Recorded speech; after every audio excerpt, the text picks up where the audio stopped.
लोगोफोर नोंथांमोनखौ आंनि चेनेलाव बरायलायबाय। नैबे भिडिअनि गेजेरजों आङो दायो माने नैबे लामायाव दं आरोना लोगोफोर। बे लामानि भिउखौ आं नोंथांमोननो शेयार खालामसै लोगोफोर। नायलां आरोना ट्रेक्टर गंनै दङ। माने नैबे बुस्थुखौ इथा बायला जिलाखौ माने लाबोनानै लामायाव खोदों आरोना लोगोफोर। न' गोबायनि बायला जिला इथाफोरखौ गारफैदों। स' लोगोफोर नायलां आरोना आं देखायलांनोसै लोगोफोर। मोजां मोनोबा लाइक खालाम, कमेन्ट खालाम लोगोफोर। आरो जायफोर चेनेलाव गोदान चेनेलखौ साबस्क्राइब खालामदो लोगोफोर। स' लोगोफोर आं देखायलांनोसै आरोना। स' लोगोफोर ट्रेक्टर फैदों आरोना, ट्रेक्टर फैगासिनो। माने ट्रेक्टरखौ माने बबेयाव गारनांगौ आं खोन्थाना होगोन आरोना लोगोफोर। ओंखायनो आं बेयाव दंफैयो। स' लोगोफोर नायलां आरोना। डालो डालो डालो थरा थरा डालो। माने सरकारनि नङा आरोना लोगोफोर, बे गाव बेक्ति थाखा गारनानै बानायनायसो बे लामाया लोगोफोर।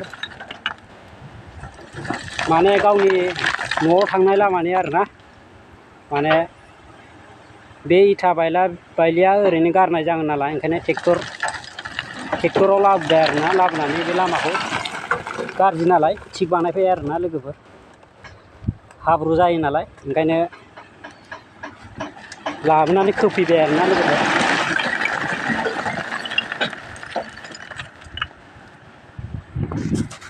थरा थरा डालो।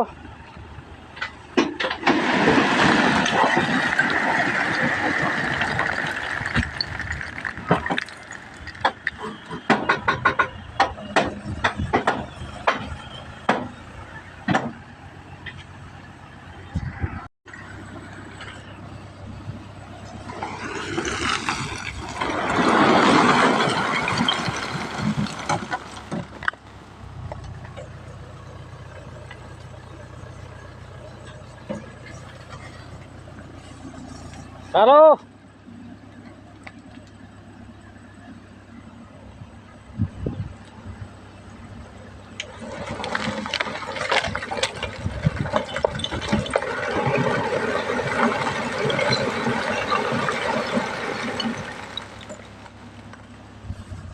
लोगोफोर। नैबे लामाया माने दुब्लियाव थांग्रा आरोना। बेखौ माने दुब्लियाव थांनोबा माने हाब्रु जायो नालाय अखा हाबा।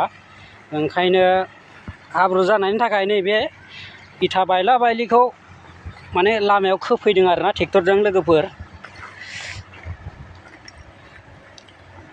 अखा हाबा हाब्रु जायो आरोना, ओंखायनो खोदों आरोना लोगोफोर।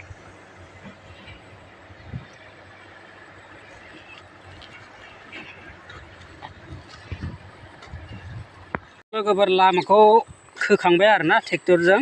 नै बिदि होलांजोब्बाय आरोना लोगोफोर। माने अखा हाबा माने हाब्रु जायिनि थाखाय होबाय आरोना लोगोफोर। स' लोगोफोर दिनैनि भिडिअआ बेखिनियानोमोन आरोना। बेखौनो आं शेयार खालामबाय लोगोफोर। मोजां मोनोबा लाइक खालामदो, कमेन्ट खालामदो लोगोफोर। हायोबा शेयार खालामदो लोगोफोर।